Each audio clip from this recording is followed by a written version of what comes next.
شايفين السلاله اللي قدامنا ديت بابيون. دي ارنب بابيون، ام بابيون، بسم الله ما شاء الله. السلاله عند اخونا حمدي سلاله طيبه، نسال الله عز وجل انه يبارك له فيها. زي ما انتم شايفين الام واقفه قدامكم، بسم الله ما شاء الله. اول حاجه لما تيجي تجيب الارنب زي ما حضراتكم شايفين، احنا بنقول بقى للمربي الجديد تعالى ازاي تجيب السلاله النظيفه. اول حاجه في فحص نظري. الفحص النظري اول حاجه بتبص على رجل الارنب. خش لي كده بالكاميرا يا حاج حمدي. شايف رجل الارنب؟ شايف الارنب ما فيهوش جرب. دايما تبص لي على الاطراف، على ايديه، الايد الاماميه اهي،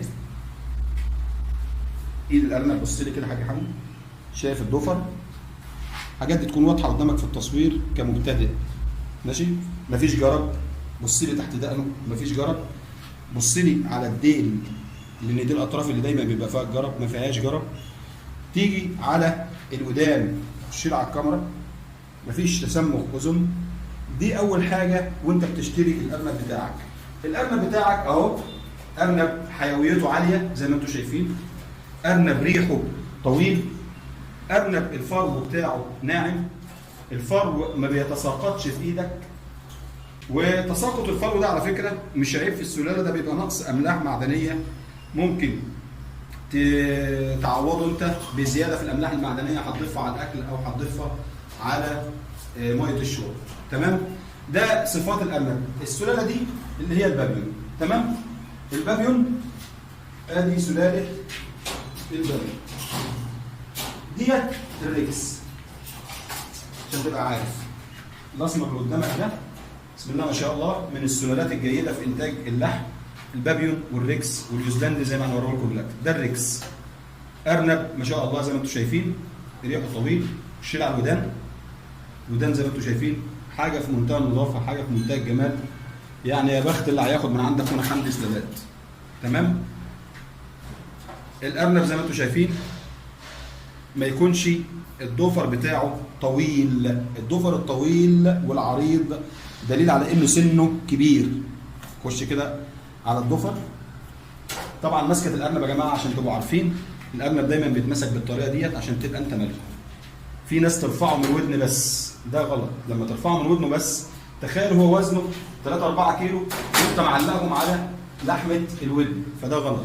المسكه الصحيحه للارنب بالطريقه دي، تاخده مع الفرو بتاع الكتف ده كده، الجلد نفسه، يبقى الارنب كده في ايدك من غير حركه. بص، الضفر ما يكونش طويل.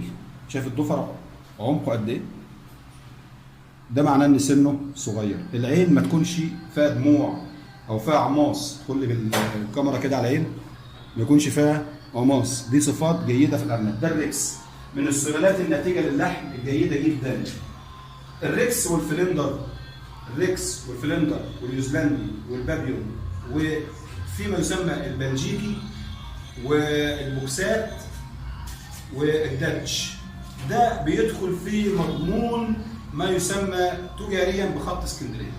تمام؟ لكن لما نيجي نتكلم عن حاجه بيسموها بقى الدم العالي او سلالات التهجين، بسم الله ما شاء الله، ارنب جيد جدا اهوت. ده اللي ايه؟ الريكس. تمام؟ ده البابيون، ده الفلندر، ده الفلندر.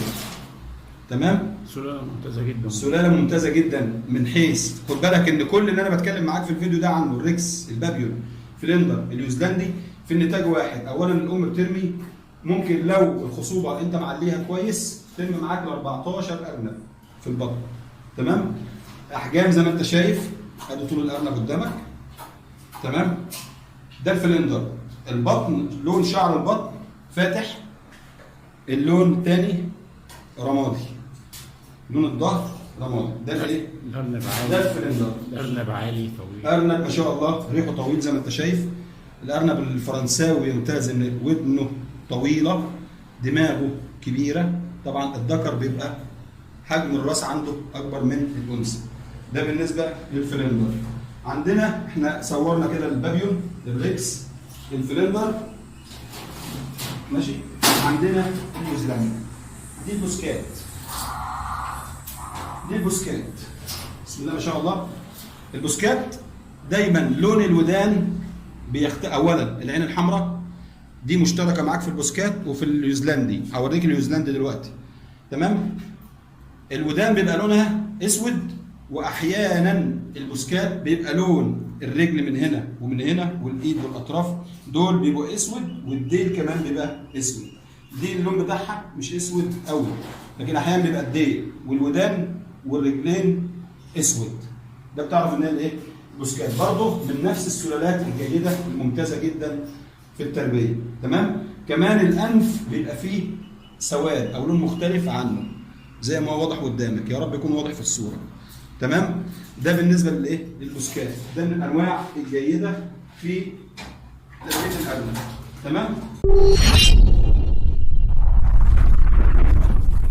تعال شوف بقى الفرق بينه وبين النيوزيلندي.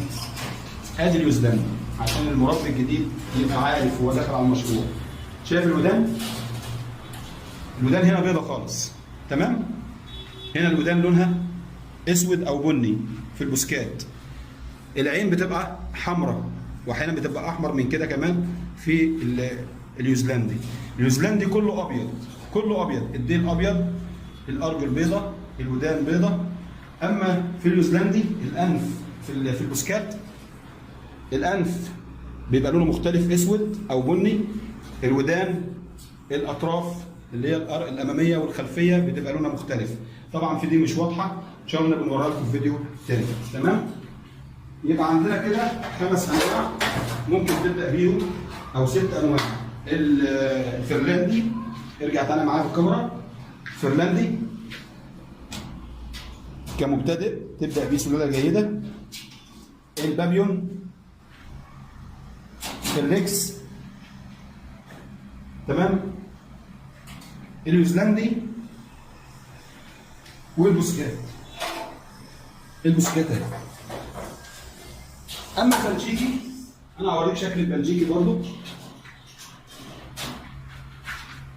البلجيكي اهو بس صغير. ده البلجيكي نفس لون الارنب البلدي بتاعنا القديم اللي كانوا بيسموه جيزه. تمام؟ ده برضو لما بيكبر من الانانب اللي نتاجها كويس جدا. بس انا ما انصحكش تبدا بالبلجيكي، لان البلجيكي عدد خلفاته بيبقى اقل واوزانه ما بتبقاش زي النيوزيلندي او الفنلندي او الريكس او البابيون. تمام؟ ده بالنسبه لانواع السلالات اللي تبدا بيها مشروع الارنب. وزي ما قلت لك في بدايه الكلام، لو انكم تتوكلون على الله حق توكله لرزقكم كما يرزق الطير تغدو خماصه وتعود بطانه.